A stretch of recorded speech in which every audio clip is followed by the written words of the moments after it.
Master minds commerce చదవాలనుకునే 10th inter విద్యార్థుల తొలి ఎంపిక. అప్పుల్లో మునిగిపోయా భయంకరంగా. మునిగిపోయి బిడ్డల్ని ఇంకా మంచి స్థితిలో ఉంచాలనుకున్నప్పుడు నేనే అప్పుల్లో మునిగిపోతే ఇంకా ఇబ్బంది పడిపోతాను కదా అని మానేసి వదిలేసి ఇండస్ట్రీ వెళ్ళిపోయాను. 5 సంవత్సరాలు చేశాను. అప్పటికి ఒక 20-25 సినిమాల దాకా చేశాను. డబ్బులు రావట్లా, ఊరికే చేయించుకుంటున్నాను. ఇంక వెళ్ళిపోయి లాభం లేదు, ఎందుకంటే వెనక ఆస్తి ఏం లేదు, అది నీకు తెలుసు కదా, ముందే చెప్పాను. అట్లాగే ఉద్యోగం, నా లాస్ ఆఫ్ పే లీవ్ 9 సంవత్సరాలు నా సర్వీసులు, 9 ఏళ్ళు లాస్ ఆఫ్ పే. అంటే జీతం ఏమి లేదు, జీతం ఏమి లేకుండా నా భార్య బిడ్డల్ని 9 సంవత్సరాలు అప్పులు చేసి పోషించుకున్నాను. నేను అక్కడ ఉండడానికి ఖర్చులు ఇవన్నీ. పాపం చాలా మహానుభావులు చాలామంది 5,000 కావాలంటే 5,000, 10,000 కావాలంటే 10,000 ఇచ్చారు. బట్ అందరికీ తీర్చుకున్నాను, ఎవరికి రుణపడలేను అమ్మా. ఇలాంటి పరిస్థితుల్లో వెనక్కి వెళ్ళిపోయిన తర్వాత మళ్ళీ 5 సంవత్సరాలు అసలు ఇండస్ట్రీ గుడ్ బై చెప్పాను. ఈ 5 సంవత్సరాలు కూడా 3 సార్లు 3 సినిమాలకి నాకు ఫోన్ చేసింది నా ఇంటికి. అప్పుడు ల్యాండ్ లైన్లే రామానాయుడు గారే, సురేష్ ప్రొడక్షన్స్ నుంచే ఫోన్లు వచ్చినాయి. అయితే నేను మాట్లాడేవాడిని కదా, నేనే మాట్లాడినా కానీ ఆయన ఊళ్ళో లేరండి, ఆయన లేరండి అని చెప్పేసి పెట్టేసేవాడు. ఎందుకంటే పొరపాటున మళ్ళీ వెళ్ళి నేను దాంట్లో దిగితే మళ్ళీ ఇంకా ఏదో చేద్దాం అని చెప్పేసి అలా ఇబ్బందులు పడిపోతానేమో ఇంకెక్కువని మళ్ళీ వచ్చేసాను. ఫ్యాక్ట్ చెప్పేవాడిని. ఎందుకంటే ఇండస్ట్రీ ఎవరు గుర్తుపెట్టగల, ఒక రామానాయుడు గారే నన్ను గుర్తుపెట్టుకున్నాను. వచ్చి నేను పొద్దున్నే 6 గంటల నుంచి 9:30 దాకా ట్యూషన్లు, 10 నుంచి 5 దాకా మళ్ళీ స్కూలు, మళ్ళీ 5:30 నుంచి రాత్రి 9:30 దాకా ట్యూషన్లు. ఇలా చెప్పుకుని మరి అప్పులన్నీ కూర్చుకోవాలి కదా, తీసుకోవాలి కదా. ఎవరు లేరు నాకు, వెనక ఆస్తి లేదు తీర్చుకోవడానికి. సో నాకు కష్టపడి నేనే చేసుకోవాలి. సో ఒక 5 సంవత్సరాలు దాదాపుగా అలా కష్టపడుతూ ఒక 40-45% నేను అప్పులు తీర్చుకోగలిగాను. ఈ 5 సంవత్సరాల చివరిలో ఏమైందంటే పొరపాటున నా ఫ్రెండ్ ఒకడు, నా కొలీగ్ ఒకడు హైదరాబాద్లో అపోలోలో 500-600 అప్పుడు ఫుల్ బాడీ చెకప్ చేస్తున్నారంట, చేయించుకోవడానికి వెళ్తున్నా, నాకు కష్టపడి రావా అన్నాడు. 4 రోజులు సెలవులు వచ్చినాయి అందుకు. సరే పదాన్న నేనే పెట్టుకుంటా, ఛార్జీలు నేనే పెట్టుకుంటా అన్నాడు. అప్పుడు మళ్ళీ అది కూడా కష్టం, ఇబ్బందులు కష్టాలు. సరేనన్నాను, బయలుదేరాను. తీరా వెళ్ళిన తర్వాత ఎక్కడో ఒక 10 రూపాయలు 5 రూపాయల రూమ్లో దిగాము, స్నానం చేసేసాము, బయలుదేరి అపోలో హాస్పిటల్కి వెళ్ళాము. ఇక్కడ ఫారాలు రాస్తుంటే అందరూ చేయించుకోవా, నువ్వు నా దగ్గర డబ్బులు ఉన్నాయి లేవో, ఎప్పుడో ఒకటి బుద్ధి కానీ జీతాలు వచ్చినప్పుడు లేకపోతే అరియర్స్ ఏదన్నా ఉంటే వచ్చినప్పుడు ఇద్దు కానీ అన్నాడు. సరేనే నేను కూడా మొదలుపెట్టా, రాస్తున్నా చేయించేసుకుందామని. ఇది రాయించేసుకుంటే వెనక నుంచి ఏ జయప్రకాష్ అని పిలుపొచ్చు. ఎవరు అని వెనక చూసి నాయుడు గారు. పరిగెత్తా ఆయన దగ్గరికి. అంకుల్ అనేవాడు ఆయన. అంకుల్ అని పరిగెత్తాను. ఏమైపోయావయ్యా, అంతు లేకుండా పోయావు, బుద్ధి జ్ఞానం ఉందా నీకు, మంచి ఆర్టిస్ట్వి, ఏమైపోయావు అన్నాడు. లేదు అంకుల్, నాకు మరి కలిసి రావట్లేదు, బాగా అమౌంట్ రావట్లేదు, బాగా ఇబ్బందులు ఉంది, అప్పులు అవుతున్నాయి, పిల్లలు పెద్దవాళ్ళు అవుతున్నారు. సరే ఓకే ఏం వదిలేసి కానీ కొత్త పిక్చర్ స్టార్ట్ చేస్తున్నాము, మొత్తం సురేష్ బాబు చూసుకుంటున్నాడు, వీళ్ళు ఒకసారి సాయంత్రం ఒక క్యారెక్టర్ ఉందా, చాలా మంచి క్యారెక్టర్ అది, నువ్వు వేస్తే చాలా బాగుంటుంది, నేను కూడా ఫోన్ చేసి చెప్తాను, నువ్వు వెళ్ళి ఏం చేస్తున్నావు అంటే ఇది బాడీ చెకప్కి వచ్చాను. అయిపోయింది రైతు, నువ్వు కలవకుండా వెళ్ళావంటే ఊరుకో, నేను చంపేస్తా అన్నాడు. ఇరుక్కుపోయారు. ఏం చేస్తాను మరి, అంత పెద్ద ఆయన. సరే అంకుల్ సరే అన్న, సరేపో అన్నాడు. అయిపోయింది. వచ్చేసాము, సంతకం పెట్టాము, మా బాడీ చెకప్లు ఇవన్నీ చేయించేసుకున్నాం. అయిపోయింది. సాయంత్రం 4 5 మొత్తం రిజల్ట్స్ అవన్నీ ఇచ్చేసారు. అయిపోయిన తర్వాత అక్కడ దగ్గరే Suresh guest house, Apollo hospital దగ్గర వెళ్ళిపోతే ఆయన సురేష్ బాబు కవర్ చేస్తే రేపొద్దున తీద్దాం, రేపొద్దున ఇది మన ఫోటో సెషన్ పెట్టుకుందాం, అక్కడే రూమ్ ఇవ్వండి అన్నాడు. అక్కడ రూమ్ ఇక నాకు అలవాటే, బ్రహ్మపుత్రుడి దగ్గర నుంచి అక్కడ నేను ఎప్పుడు వెళ్ళినా కానీ రూమ్ ఇస్తారు. రూమ్ ఇచ్చారు. మావాడు ఇంకా హ్యాపీ, సినిమా సరే ఉండిపోదాం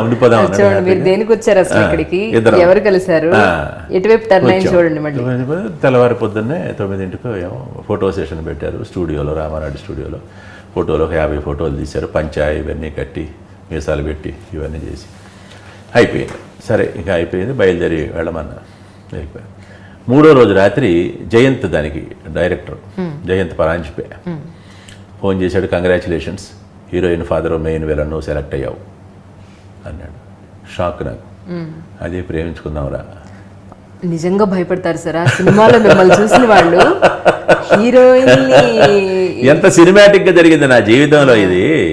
నేను అనుకోలే మళ్ళీ నాకు, అందుకనే మళ్ళీ నా సెకండ్ ఇన్నింగ్స్ అని మళ్ళీ ఆహ్వానించాడు ఆయన, మళ్ళీ రమ్మన్నాడు. చాలామంది చాలా రకాలుగా అనుకున్నారు. ఈవెన్ సురేష్ బాబు గారు కూడా ఎంతోమందిని ఇంకా ఆయన మనసులో ఉన్నారు. అమరీష్ పూరిని అనుకున్నాడు, మళ్ళీ కాదని నానా పటేకర్ని అడిగారు. ఆయన 1.5 కోటి అడిగాడంటే ఆ రోజుల్లోనే. అబ్బబ్బబ్బో ఎంత ఎందుకు మనకు తట్టుకోలేము, మన బడ్జెట్కి సరిపోదు అన్నట్టుగా ఎందుకో మాట్లాడారు. ఇట్లా చాలామందిని చూశారు. అన్ని ఫోటోలు చూస్తా నీ ఫోటోల దగ్గరికి వచ్చేది ఆగిపోయేవాళ్ళం అయ్యా, అవే చూసుకుంటూ ఉండేవాళ్ళం అనేవాడు జయంత్. అది ఏమిటో నాకు కేవలం ఆ పరమేశ్వరుడు దయ, ఇంకా అంతకంటే ఇంకేమీ లేదు. అట్లా మళ్ళీ వచ్చింది అనమాట. అంతకు జస్ట్ 2 ఏళ్ల క్రితమే నా శివ దీక్ష కూడా మొదలెట్టాను. ప్రతి సంవత్సరం 40 రోజులు చేసి 41వ రోజు మహాశివరాత్రికి శ్రీశైలం వెళ్ళి అక్కడ ఉండేవాడిని. ఆ రోజు రాత్రి పాగా దర్శనం చేసుకుని దీక్ష విరమించి మళ్ళీ ఇంటికి వచ్చేవాడిని. 18 సంవత్సరాలు చేశాను అది. ఒక 2 సంవత్సరాలు అవగానే ఈ ఆఫర్ నాకు వచ్చింది. అంటే అయ్యే చల్లగా చూశాడు. శివయ్య దయ్యే, ఈ జీవితం శివయ్య దయ్య, పరమేశ్వరుడు దయ్య. అది షాకింగ్ అనమాట. అట్లా వచ్చిన తర్వాత ఆయన నువ్వు కామెడీ టచ్ ఉంది నాకు తెలుసు అని ఒకటి జయంత్. నాకు అవుట్ అండ్ అవుట్ సీరియస్గా ఉండాలి, అవుట్ అండ్ అవుట్ సీరియస్. అసలు ముఖంలో ఎక్కడ పొరపాటున కూడా కామెడీ అనేది కనపడకూడదు నాకు. చాలా సీరియస్ ఉంటారు ఆ సినిమాలో. ఆ తర్వాత సురేష్ బాబు గారేమో ఏదన్నా మేనరిజం ఏదన్నా పెట్టుకోండి బాగుంటుందేమో, మేనరిజం పెట్టుకున్నా మళ్ళీ ఇంకా నవ్వు వస్తుంది గబుక్కన, ఒన్ని దుంపదేగా అనేది పెట్టుకున్నాం అనుకో, ఇట్లా తస్తుంది ఇట్లా పెట్టుకున్నాం అనుకో, ఏదో మళ్ళీ నవ్వు వస్తుంది. అది కూడా కాదండి అని చెప్పేసి ఎందుకో థాట్ వచ్చింది. అదే మళ్ళీ ఆ శివయ్య కొట్టించాడు మా తలకాయలో. ఇది ఫ్యాక్షనిస్ట్ సబ్జెక్ట్ అని చెప్పారు అన్నారు కనుక నేను ఒకసారి, నాకు రాయలసీమ భాష బాగా వచ్చు, నా చిన్నతనం అంతా నేను అదే మళ్ళీ వెళ్తానేది. ఒక వారం 10 రోజులు మళ్ళీ వెళ్ళి ఇంకా వొకాబులరీ అంతా నేను పోగు చేసుకుని వస్తాను తిరిగి. అది పెడదామండి అన్న. పరుచూరి వెంకటేశ్వర గారు భలే సపోర్ట్ చేశాడు. బ్రహ్మాండమైన ఐడియా వచ్చింది నీకు, వెళ్ళాను. సురేష్ బాబు గారు వెళ్ళమన్నాడు. గుర్తుని తీసుకుని ఒక 10 రోజులు మొత్తం ఆ ఏరియాలో, కర్నూలు జిల్లాలో నంద్యాల ఒక రూమ్ తీసుకున్నాం. అప్పుడు తాతగారు నిరంగా మళ్ళీ అక్కడికి వెళ్ళడం రావడం ఇవన్నీ ఇబ్బందులు అవుతాయని రోజంతా చిన్న టేప్ రికార్డు ఉండేది, అది ఇక్కడ పెట్టేసుకొని ఎవరితో మాట్లాడుతున్నాడో ఇట్లా ప్రెస్ చేయడం. మాట్లాడాం, ఏమన్నా ఏం చేసావు, ఎడికి పోతాడావు, ఎరువులు కొట్టు పెట్టుకొని వచ్చినామన్నా మేము, ఇక్కడ ఎరువులు పోతాయి అని అడగడం, ఇట్లా వాళ్ళు ఏదో చెప్పడం, ఇవన్నీ ఈ మాటలన్నీ రికార్డ్ చేసుకోవడం. రాత్రికి మళ్ళీ రూమ్కి వెళ్ళడం. అంటే నేను ఇంకో ఫ్రెండ్ కూడా వచ్చాములే. రూమ్కి వెళ్ళిన తర్వాత మళ్ళీ ఆన్ చేసుకొని ఫోన్ చేసి ఆ మాటలు అన్నీ మన ఏ మాటకి ఇక్కడ ఏ మాటకి ఇక్కడ మాట వాడతారు అని చెప్పేసి ఇవన్నీ నోట్స్ తయారు చేసుకున్నాం. టీచర్గా పనిచేశాను కదా, అది కాస్త నాకు అడ్వాంటేజ్ అయ్యింది అనమాట. భయంకరంగా అంటే డైలాగ్ మాట్లాడడం కూడా వీళ్ళ వ్యాస నాకు వచ్చి ఇదివరకే. ఎందుకంటే చిన్నతనం నుంచి నాన్నగారితో పాటు ఈ ఊళ్ళన్నీ తిరిగాను. గడప, అనంతపురంలో ఎస్ఎస్సి చదువుకున్నాను నేను. తాతగారి దగ్గరికి వచ్చేవాడిని. అక్కడ మరి మిగతా వాళ్ళు పని వాళ్ళు వీళ్ళు కూడా అక్కడ వాళ్ళందరూ ఆయాస మాట్లాడుతుండేవాళ్ళు కదా, అది నేను ఇమిటేట్ చేయడం. కాలేజీలో నాటకాల్లో కూడా ఆ లాంగ్వేజ్ పెట్టేవాడిని, ఆ యాస స్లాంగ్ పెట్టేవాడిని. సో ఇది మాకు బాగా కలిసి వచ్చింది. 10 రోజుల తర్వాత మళ్ళీ వచ్చేసి ఏదన్నా ఒక డైలాగ్ ఇవ్వండి నేను చెప్తానన్న. పరుచూరి వెంకటేశ్వర గారు ఇచ్చాడు ఆయన. దాన్ని జస్ట్ అట్లా మార్చుకొని చెప్పేశారు. నాకు చాలా మంది అంటే గుర్తులేదు కరెక్ట్గా ఏది చెప్పారు. నా ఫ్రెండ్స్ కూడా కొంతమంది ఉన్నారయ్యా కర్నూలు, గడప, వీళ్ళందరూ యాజ్ ఇట్ ఈస్గా వాళ్ళు మాట్లాడినట్టే మాట్లాడుతున్నావు, నువ్వు బ్రహ్మాండంగా ఉంది, ఓకే ప్రొసీడ్ అన్నాడు ఆయన. అంతే, ఆ లాంగ్వేజ్ పెట్టామన్నమాట. అది టర్నింగ్ పాయింట్. రాయలసీమ భాష కర్నూలు, కడప, అనంతపురం ఎవరు వాళ్ళ అప్పటి వరకు వాళ్ళు మొట్టమొదటిసారి ఆ భాగ్యం నాకే దొరికింది. అదనమాట ఆ చోటు నాకు ఇచ్చారు. కేవలం ఆ పరమేశ్వరుడు దయ. అది పెట్టడం ఏంటంటే, ఇక మాట్లాడడం ఏంటంటే ఆ కొత్త మాటలు. ఈవెన్ చివరికి సినిమా అంతా అయిపోయిన తర్వాత డబ్బింగ్ చెప్పేటప్పుడు కూడా సురేష్ బాబు గారికి భయం. థాయ్ ఏం రా చంపేచ్చా, ఈ నచ్చుతాయో నచ్చవో మిగతా వాళ్ళందరికీ. అందుకని ఒక పని చేద్దామండి, రాయలసీమ ప్రింట్స్ వరకు రాయలసీమ భాష చెప్పిద్దాం, మిగతా ప్లేస్లన్నిటికీ మామూలు భాష చెప్పిద్దాం అని కూడా అనుకున్నాడు ఆయన. పరుచూరి వెంకటేశ్వర మాత్రం ఆయన నో, డెఫినెట్గా కొత్తదనాన్ని ప్రేక్షకులు అంగీకరిస్తారు, ఏం భయపడద్దు చెప్పించాను.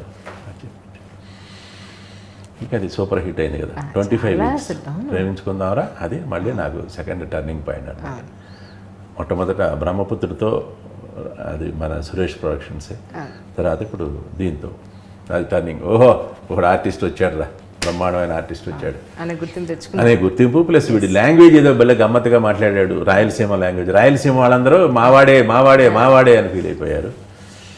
అట్లాగే మిగతా వాళ్ళందరూ ఈ రకమైన వాయిస్, ఈ రకమైన స్లాంగ్ అనేది వినడంలో ఒక కొత్తదనం ఫీల్ అయ్యారు.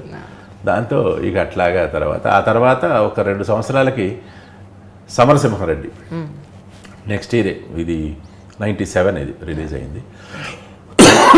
96లో వర్క్ చేశాను. 98లో సమరసింహారెడ్డి షూటింగ్ చేశాను. 99 పొంగల్కి సమరసింహారెడ్డి రిలీజ్ అయింది. ఇక ఆ తర్వాత ఇక పూర్తిగా నమ్మకం వచ్చేసింది. అప్పటికే నేను హెడ్ మాస్టర్గా ఉన్నాను, ప్రమోషన్ వచ్చి. సో వాలంటరీ రిటైర్మెంట్ తీసుకున్నాను. అలాగే అస్సలు సినిమాలు చూడని వాళ్ళకి నేను రిటైర్డ్ హెడ్ మాస్టర్ అని కూడా చెప్తుంటా అప్పుడు. సినిమాలతో సంబంధం లేని వాళ్ళు సినిమాలో గుర్తుపెట్టుకున్నా ఏం చేశాను, ఏం చేసేవాడు నువ్వు అంటారు కొంతమంది. పాపం నేను retired head master sir. Very good, very good. నిజమే కదా, సినిమాలు చూడని వాళ్ళకి చూడని వాళ్ళు నన్ను గుర్తుపట్టడం లేదే అని నాకేం ఫీలింగ్ ఉండేది కాదు. ఎందుకంటే కొంతమంది గుర్తుపట్టారు, అక్కినే నాగేశ్వరరావు గానే కొంతమంది గుర్తుపట్టేవాడు కాదు. దానికి మనం ఏం చేయగలం? కొంతమంది సినిమాలు చూడని వాళ్ళు ఇప్పటికీ ఉన్నారు కదా. ఎప్పుడన్నా ఏదైనా భక్తి సినిమా వస్తే మాత్రమే చూసేసి అంతవరకు, ఆ తర్వాత అవి గుర్తుండవు. ఆర్టిస్టులు ఎవరో కూడా గుర్తుండరు, అలాంటి వాళ్ళు కూడా ఉన్నారు. కనుక దానికి మనం సిగ్గుపడాల్సిన అవసరం లేదు. కానీ కొంతమంది మాత్రం వాళ్ళు గుర్తించకపోయినా చాలా బాధపడతారు, అసలు చాలా హర్ట్ అయిపోతారు. అసలు చాలా హర్ట్ అయిపోయి, చాలా బాధపడిపోయి దిగులు పడిపోతారు. ఎందుకు? అవతల వాళ్ళని శత్రువుని చూసినట్టు చూస్తారు. And for more videos, please subscribe to iDream. Please subscribe to iDream. Please subscribe iDream. And please subscribe to iDream. For more videos, subscribe to iDream. please like, share and subscribe to the channel. Congratulations, iDream. Subscribe to iDream. Subscribe to iDream. So subscribe to iDream Media. iDream ki iDream team andarki huge congratulations. Please subscribe iDream Media. Please subscribe to iDream. Subscribe iDream. Please subscribe to iDream. iDream అంటే నా కళల channel subscribe చేసుకున్న నోరు తిరుగుతలేదు, మీరైతే గంట గుర్తు కొట్టండి. For more such videos, please subscribe to iDream. Subscribe to iDream. Please subscribe to iDream. Please subscribe iDream Media. Please do subscribe to iDream. Please subscribe to iDream Media. For best entertainment and information, please subscribe iDream. And don't forget to subscribe to iDream.